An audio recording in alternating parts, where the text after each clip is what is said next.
ታሪካችን የሚጀምረው በአሜሪካ ሀገር ፒዮሪያ በምትባል ከተማ በአበባ ንግድ ውስጥ ትልቅ ስም ያተረፈውን አርልስቶን የተባለ ሰው ያስመለከተን ነው። አርል በኮሪያ ጦርነት ተሳታፊ የነበረ አንጋፋ ሰው ነው። ነገር ግን ከጠመንጃ ይልቅ ከአበቦች ጋር መዋል ያስደስተዋል። አርል አበባዎቹን የሚንከባከበው ልክ እንደ ልጆቹ ነው። እንዲያውም ከልጆቹ በላይ ነበር ቅድሚያ የሚሰጣቸው። የእሱ ዴሊል የተባሉት አበቦች በመላው አሜሪካ ስማቸው ገኖ ነበር። በአንድ ትልቅ ኤግዚቢሽን ላይም አርል በአበባ ምርቱ ጥራት የእውቅና ሜዳሊያ ሊቀበል ወደ አንድ ዝግጅት ያመራና በዚያም ሽልማቱን ይቀበላል።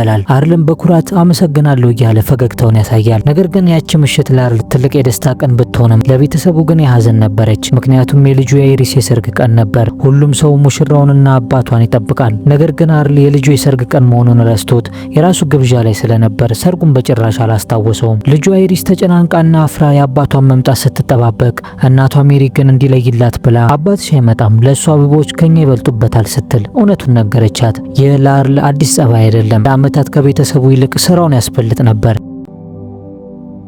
ጊዜው ይነጉዳል። ከ12 ዓመታት በኋላ አርል በአበቦቹ ላይ ብቻ ትኩረት በማድረጉና ቴክኖሎጂና ኢንተርኔትን ባለማወቁ ያዝነኛ ንግዱ ይፈርሳል። ባንክም ብድሩን በወቅቱ ባለመክፈሉ ቤቱን ይወርስበትና ያባረረዋል። ትዳሩም ቀድሞውኑ ፈርሶ ነበር። በዚህ ሰዓት የሚሄድበት የሌለው አርል የልጅ ልጁ ጂኒ የምታገባበት የሰርጓ ዋዜማ መሆኑን ትዝ ይለውና ወደዚያው ያቀናል። ጂኒም አያቷ ለእርሷ ሲል የመጣ መስሏት በጣም ትደሰታለች። ምክንያቱም አርል በእንደዚህ አይነት የቤተሰብ ዝግጅት ላይ ተገኝቶ ስለማያውቅ አሁን መምጣቱ ብርቅ ነገር ነበር። ነገር ግን የቀድሞ ሚስቱ ሜሪና ልጇ አይሪስ በድንገት ይመጣሉ። አይሪስ አባቷን ስታይ ፊቷ ይቀያየራል። የቀድሞ ሚስቱ ሜሪም የአርል መኪና በግል እቃዎቹ ተጭኖ ስታይ ወዲያውኑ አርል የመጣው ለጂኒ ደስታ ብሎ ሳይሆን የሚተኛበት ቦታ ስለጠፋው ነው ስትል ሚስጥሩን ታጋልጥበታለች። ሜሪ በቁጣ ወደሱ ጠጋ ብላ መቼም ቢሆን ደህና ሆኖ እንደማያውቅና እውነተኛ አባትና ባል እንዳልነበረም ትነግረዋለች። አርልም ከሰማት በኋላ አንገቱን ደፍቶ የሚለውን ስላጣ መሬቱን ማየት ጀመረም። ከዛም አይሪስና ሜሪ አርልን ጥለውት ከሄዱ በኋላ አንድ ሪኮ የተባለ በግብዣው ላይ የነበረና ሁኔታውን ሲታዘብ የነበረ እንግዳ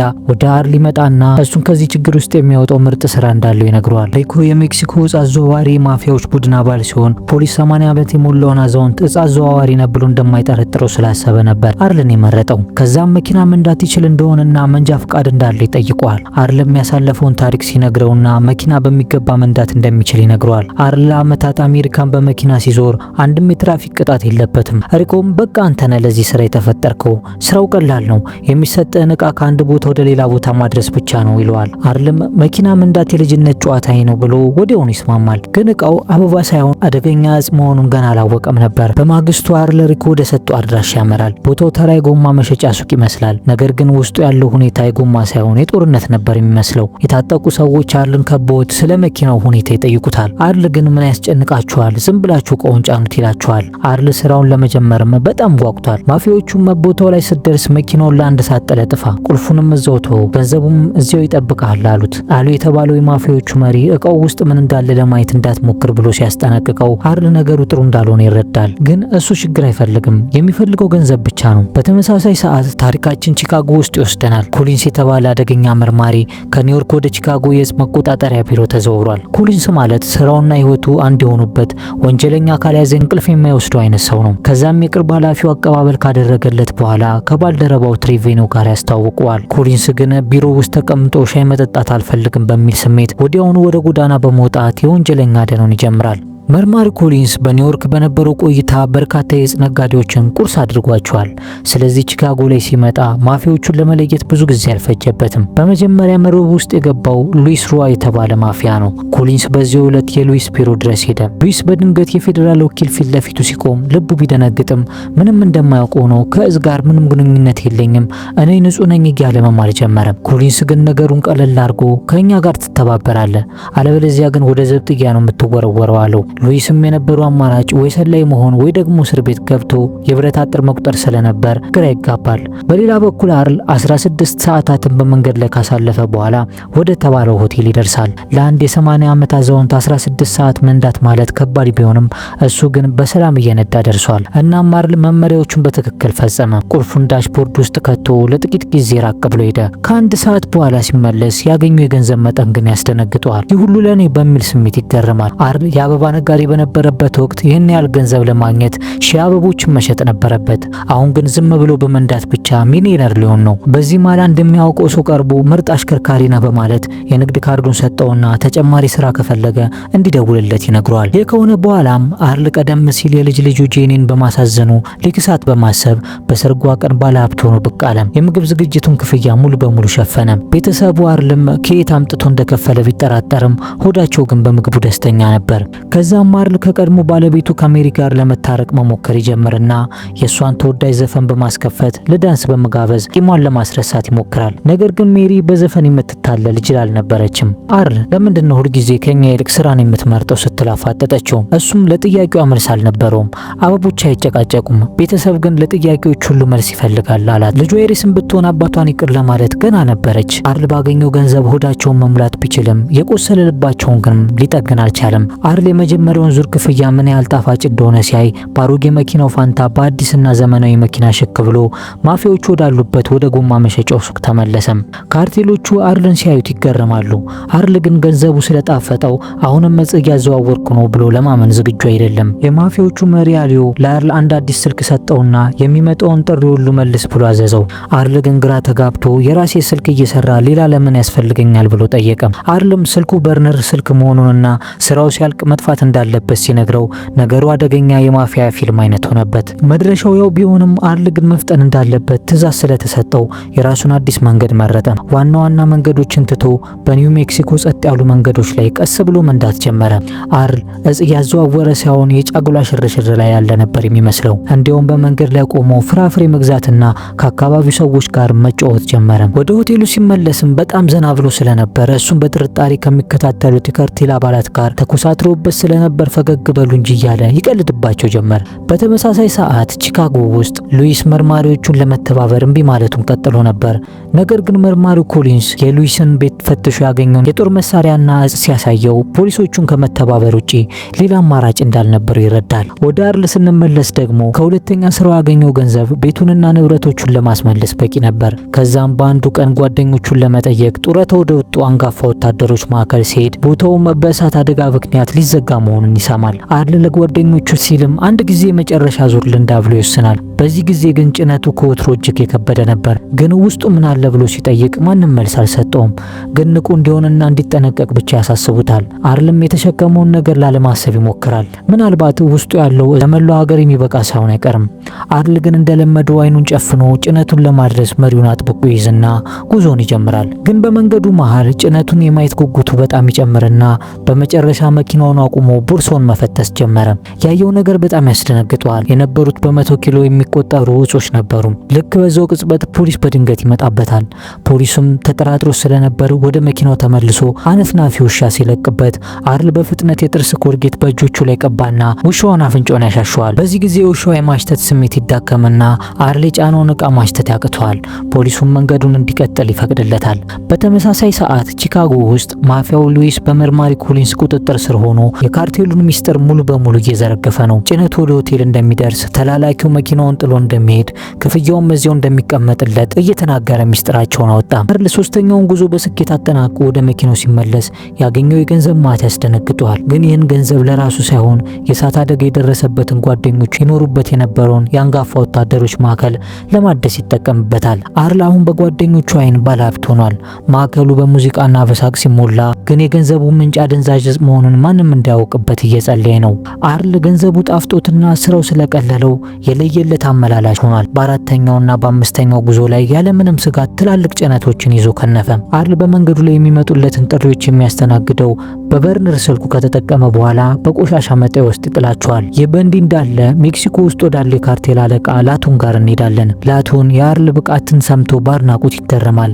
ይህ ሽማግሌ ታምረኛ ነው በማለት ተጨማሪ 110 ኪሎ ግራም እጽ በገንዘብ ሲሰላ የአንድ ትንሽ ሀገር በጀትን የሚያክል እንዲያጓጉዝ ያዛል። በተጨማሪም ገንዘቡን እንዳገኘ ጥሏቸው እንዳይጠፋ ጁሊዮ የተባለውን ሰራተኛውን እንዲከታተሉ ይመድበዋል። ከጥቂት ቀናት በኋላ አርል እንደ ሁልጊዜው ወደ ጎማ መሸጫው ሱቁ ይመለሳል። ነገር ግን አዲሱ ተቆጣጣሪ ጁሊዮ ብቅ ሲል ድባቡ ይቀየራል። ጁሊዮ ቶሎ ጫኑና በፍጥነት ሂድ እያለ ያጣድፈዋል። ግን እንደተለመደው አርል ከሰራተኞቹ ጋር ሊቀልድና ሊዝናና ቢሞክርም ጁሊዮ አርፈ መንገድን ቀጥል ብሎ ያባርረዋል። አርልም እሺ የኔ ጌታ ብሎ መኪናውን ይዞ ወደ መንገዱ ይመለሳል። አርል ግን የጁሊዮን በፍጥነት ድረስ ያለውን ትዕዛዝ ችላ ብሎ ጭራሽ ፍጥነቱን ዝቅ አድርጎ እንዲህ መጓዝ ይጀምራል። በጉዞ አጋማሽ ላይ አርል ጎሞ የተበላሸበትን አንድ ምስኪን መንገደኛም ለመርዳት መኪናውን ያቆማል። በመኪናው ጀርባ በሚሊዮን የሚቆጠር ነገር ጭኖ አርል ግን ሰውን ለመርዳት ቅድሚያ እየሰጠ ነው። ከኋላው የሚከተሉት ጁሊዮና ረዳቱ ይህን ሲያዩም ደማቸው ይፈላል። ሰዓቱ እያለፈ ነው ብሎ ቢጮሁም አርል ግን መስሚያው ጥጥ ነበር። በዚህ መዘግየት ምክንያት አርል መሸብኝ ብሎ አንድ ሆቴል ለማረፍ ይወስናል። ጁሊዮ አርልን ሲያዩ 110 ኪሎ የተጫነውን መኪና ያለ ጠባቂ ሜዳ ላይ ጥሎ እሱ ክፍሉ ውስጥ ከሁለት ቆንጆ ሴቶች ጋር አሸሸ ገዳሜ እያለ ነው። የጁሊዮ ረዳትም ተናዶ አርልን ደብድበን ትምህርት እንስጠው ቢልም ጁሊዮ ግን አለቃው ላቶን እንዳትነኩት ብሎናል በማለት ራሱን ይቆጣጠራል። በንጋታው እንደተለመደው ወደ ሆቴል ሳይሆን ወደ አንድ የጥገና ሱቅ እንዲያራግፍ ታዞ ነበር። አርልም እቃውን ይዞ ወደ ውስጥ ይገባል። እዚያ የነበሩ ሰዎችም ሽማግሌው እዚህ ምን ያደርጋል ብለው ይደናገጣሉ። ብዙም ሳይቆይ ጁሊዮ ደረሰና ግርግር ይፈጠራል። ሆኖም ጁሊዮ የላቱ ሰው ነኝ ሲል ሁሉም ይረጋጋሉ። ጁሊዮ በንዴት ለምን ወደዚህ መጣ? ሆቴል አልነበረም እንደ መገናኛችን ብሎ አርልን ሲጠይቀው አርል በተረጋጋ መንፈስ አዲሱን ስልክ ያሳየዋል። የተላከልኝ አድራሻ እዚህ ነው አለው። መልእክቱ በቀጥታ ከመነሻው ከሜክሲኮ የመጣ ነበር። ይህም ማለት ትዕዛዙ የመጣው ከራሱ ከዋናው ከላቶን ነበር። ጁሊዮ በንዴት ጦፉ ላለቀው ለላይተን ደውሎ ይህን ሽማግሌ ገድየው ልገላገል፣ መመሪያ ያከብር፣ በፈለገው ቦታ ይቆማል፣ ድንገት ፍራፍሬ ሊገዛ ይወርዳል እያለ ይከሰዋል። ላይተን ግን እየሳቀ ልክ እንደሱ ያለ አነዳድ ነው ፖሊሶችን ግራ የሚያጋባው፣ ማንም ሰው እጽ አዘዋዋሪ ዘና ብሎ ይነዳል ብሎ አይጠራጠርም በማለት ይከራከርለታል። በሌላ በኩል መርማሪው ኮሊንስ ከሰላዩ ሉዊስ ጋር ተገናኝቶ አዲስ ነገር ሰማ። ሉዊስ አንድ ግዙፍ ጭነት የሚጭን ሽማግሌው ኦልድማን የሚባል ሰው አለ ሲለው ኮሊንስ ጆሮን አቆመ። ኮሊንስ ሽማግሌው የካርቴሉ ቁልፍ ሰው መሆኑን እስካሁን አላወቀም ነበር። የዝውውሩ በጁሊዮ ጥብቅ ክትትል ቀጥሏል። አርል ግን እንደለመደው ምግብ ቤት ካየ የማያልፍ ስለነበር ለመመገብ ይወርዳል። ጁሊዮ ግን ከኋላ ሆኖ በንዴት ጥርሱን እያፋጨ ነበር። በዚህ መሃል አንድ ፖሊስ ጁሊዮን መጠራጠር ጀመረና ብዙ ጥያቄዎችን አከታትሎ ይጠይቀው ጀመር። አርል ግን እንደ አዳኝ ጣልቃ ገብቶ ፖሊሱን እነዚህ ልጆች ዕቃ የሚጭኑልኝ ታታሪ ሰራተኞች ናቸው ብሎ ሲያሳምነው ፖሊሱ ይህ ሽማግሌ የማያዋሽም ብሎ በሰላም አሰናበታቸው። ጁሊዮም አይ ታምረኛ ሽማግሌ ብሎ በውስጡ ተገረመ። በዚያም ጉዞ አርል 282 ኪሎ አደገኛ አጽ ያለምንም ችግር አደረሰ። በዚህ ምርጥ ስራውም ጮቤ የረገጠው ላይተን በደስታ ብዛት አርልን ሜክሲኮ ወደሚገኙ ቤቱ ጋበዘው። አርልን በግብዣው መሰረት ሜክሲኮ ሲደርስ የፕሬዚዳንት አቀባበል ተደረገለት። ድግሱና ሴቶቹ አርልን ዳግም ወጣት ያደረጉት ይመስላል። ከዛም በድግሱ ተዝናንቶ ይመለሳል። ይህ በእንዲህ እንዳለ ኮሊንስና ቡድኑ መረጃ ደርሷቸው አንድን ጋራዥ ዛሬም ማገኘናቸው ብለው ይወሩታል።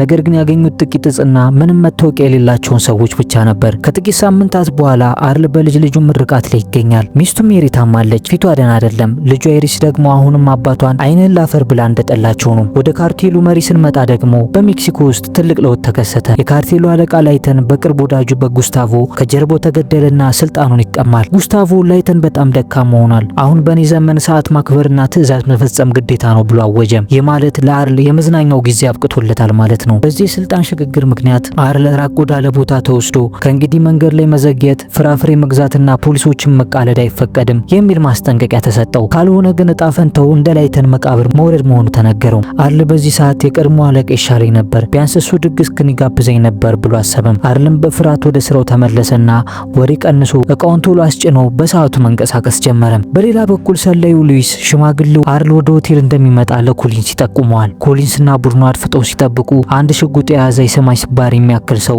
ከክፍሉ ሲወጣ ፖሊሶቹም ሽማግሌው ይሄ ነው ብለው ይከመሩበታል። ኮሊንስ ሽማግሌ ሲባል ትልቅ ገዳይ እንጂ 80 ዓመት የሞላው አዛውንት ነው ብሎ አላሰበም ነበር። አርል ግን ከክፍሉ ሆኖ ፖሊሶቹ ሌላን ሰው ሲያስሩ በዝምታ ያያቸው ነበር። በማግስቱ ጠዋት አርልና መርማሪ ኮሊንስ በአጋጣሚ በአንድ ሬስቶራንት ውስጥ ተገናኙ። ሁለቱ አዳኝና ታዳኝ መሆናቸውን ሲያውቁ እንደ ቆየ ወዳጅ ወሬ ማውራት ጀመሩ። በጨዋታቸው መሃል አርል የኮሊንስን የቤተሰብ ባህል በስራው ምክንያት እንዳመለጠው ሰምቶ ልጅ እንደኔ አትሁን፣ ስራ ይደርሳል፣ ቤተሰብ ግን ከሁሉም በላይ ነው ብሎ ይመክረዋል። አርል የገዛ ህይወቱን እያሰበ ስራን በመምረጡ ልጁ 12 ዓመታት ያህል ሳታነግረው እንደቆየችም በሀዘን ይገልጽለታል። ጸጸቱ ፍርሃቱ በፊቱ ላይ ይነበብ ነበር። አርል ለኮሊንስ የሰጠው ምክር ከህግ ስራው ይልቅ አባትነቱን እንዲያስቀድም ነበር። አርል ወደ ስራው ተመልሶ ጉዞን እንደጀመረ የልጅ ልጁ ጃኒ ደወለችለትና አያቴ ሜሪ ልትሞት ነው፣ ዶክተሮቹ ተስፋ ቆርጧል ስትለው አርል መሃል መንገድ ላይ ቆመ። በአንድ በኩል የጉስታቮ ከዘገየ ትገደላለህ የሚል ማስፈራሪያ፣ በሌላ በኩል የሚስቱ የመጨረሻ ስንብት ምርጫ ቀረበለት። መጀመሪያ ላይ ስራ ላይ ነኝ ብሎ ቢያመነታም ጃኒ ግን ስልኩን ስዘጋው ነቃ።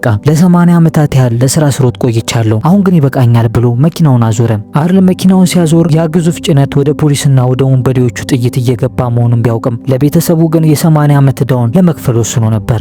በመጨረሻም ከሚስቱ ሜሪ ጋር ይገናኛሉ። ለዓመታት የቆየው ቅሬታቸውም በይቅርታ ወደ ቀድሞ ፍቅራቸው ተመለሰ። ግን የአርል ድንገት መጥፋት ጉስታቮን ክፉኛ ያስቆጣው። ያን ሽማግሌ ፈልጋችሁ አምጡልኝ ብሎ ገዳዮቹን ላከ። በሌላ በኩል መርማሪው ኮሊንስ የወንበዴዎቹን ስልክ ጠልፎ ሲሰማ ጥቁሩ መኪና ጠፍቷል የሚል መረጃ ደረሰው። ስለዚህ ካርቴሉም ሆነ ፖሊስ 12 ሚሊዮን ዶላር የያዘውን ሽማግሌ ፍለጋ ምድርና ሰማዩን ማሰስ ጀመሩ። አርል ግን ዘና ብሎ ሚስቱን እያስታመመ ነው። ከዛም ሜሪ ባለቤቷ አርልን የልጅ ልጁን የሰርግና የኮሌጅ ክፍያ ኬት አምጥቶ እንደከፈለ ጠየቀችው። እሱም እጽ አዘዋዋሪ ሆኛለሁ፣ አሁንም 300 ኪሎ እጽ መኪናዊ ውስጥ አለ፣ እሱን እያጓጓዝኩ ነው ብሎ እውነቱን ተናዘዘ። ሜሪ ግን ሽማግሌው በሞት አፋፍ ላይ ሆኜ የሚቀልዳል በሚል ስሜት ሳቀችበት። አርል እንድንወድህ እኮ የግድ ሀብታም መሆን አልነበረብህም ስትለው አርል በጸጸት ውስጥ ሆኖ ፈገግ አለ። ወላጆቿ ታርቀው ስታይ የልጁ የአይሪስ ልብ መለስለስ ጀመረ።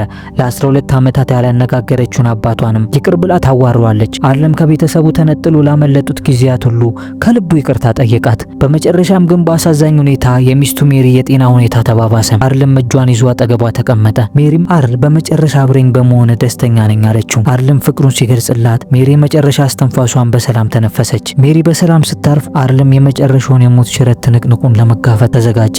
አርል የሚስቱ ሜሪ ቀብር እስከሚፈጸም ድረስ ወዴትም ሳይሄድ ቆየ። ልጁ አይሪስም የምስጋና በዓልን አብረን እናሳልፍ ስትለው አርልም ባለችው ጊዜና ቦታ ተገኝቶ አብሮ እንደሚያከብሩ ቃል ይገባላታል። ሆኖም ግን አርል ወደ ስራው እንደተመለሰ ሁለት የካርቴሉ ገዳዮች የህዝብ መጸዳጃ ቤት አካባቢ ያግቱታል። ጁሊዮና ረዳቱ አርልን ሊረሽኑት አፈሙዙን ሲደቅኑበት አርል በጃኬቱ ኪስ ውስጥ የነበረው የሚስቱ የቀብር ጥሪ ወረቀት መሬት ላይ ይወድቃል። ገዳዮቹም የሽማግሌ በእውነት ሚስቱን ቀብሮን ይዘገየው ብለው ላለቀው ለጉስታቮ ደውለው አንድ እድል እንዲሰጠው ይለምኑለታል። እነርሱ ያልተረዱት ነገር ግን ስልኩ በመርማሪው ኮሊንስ መጠለፉን ነበር። ፖሊሶቹ ሄሊኮፕተሮቹን አዝምተው ጥቁር የጭነት መኪናውን አነፍንፎ አገኙት። ኮሊንስ በመጨረሻ ያንን ሚስጥራዊ ሽማግሌ ፊት ለፊት አገኘው። ከመኪናው ውረድ ብሎ ሲጮህ አርል በረጋ መንፈስ እጁን ሰጠም። ኮሊንስ አርልን ሲያዩ ይህ ሽማግሌ ነው እንዴ ለካ እንደዚህ ሀገር ያስጨነቀው ብሎ በጣም ተገረመ። አርልና ኮሊንስ ከመለያየታቸው በፊት አርል እንደገና ልጄ፣ ዋናው ነገር ቤተሰብ ነው። እኔ መጨረሻው ሰዓት ላይ ቢሆንም ተረድቼዋለሁ። አሁንም ወንጀለኛን እያሳደድክ ቤተሰብን እንዳታጣ ብሎ መከረው። ከዛም ኮሊንስ አርልን ወደ እስር ቤት ይሸኘዋል። ከሳምንታት በኋላ አርል ፍርድ ቤት ሲቀርብ ጠበቃው ፍርዱ እንዲቀንስለት በኮሪያ ጦርነት ተሳታፊ የነበረ ሽማግሌ ስለሆነ ይማርልኝ እያለች ልትከራከር ስትሞክር አርል ግን ተይ ልጄ ጥፋተኛ ነኝ ብሎ አቋረጣት። ጠበቃዋም ተናዳ እንዴት ነጻ ላውጣ ስጥር እንደዚህ ታረጋለህ ብላ ብትቆጣውም አርል ግን የህሊና ሰላሙን መረጠ። ልጇ አይሪስም አባቷን እስር ቤት እየተመላለሰች እንደምትጠየቁ ቃል ገባችለት። አርል ሜሪ ያለችውን አስታወሰ።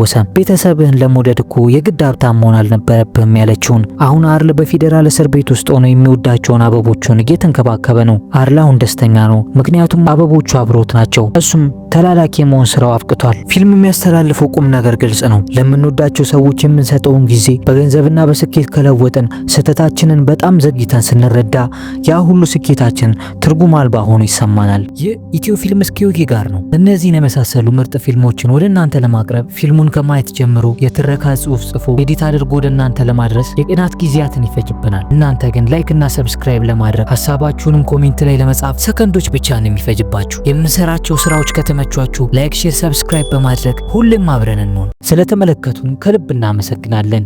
ይህ ኢትዮ ፊልም እስኪዮጊ ጋር የተሰኘው ቻናላችን ሁሌም ማክሰኞ፣ ሐሙስና ቅዳሜ ከምሽቱ 1 ሰዓት ላይ ሁሌም እንደዚህ አይነት ምርጥ ፊልሞችን ወደ እናንተ ያደርሳል። እናንተም ሰብስክራይብ በማድረግ ቤተሰብ ይሁኑ። ምክንያቱም ሰብስክራይብ ካረጉን ሁሌም አብረን ነን።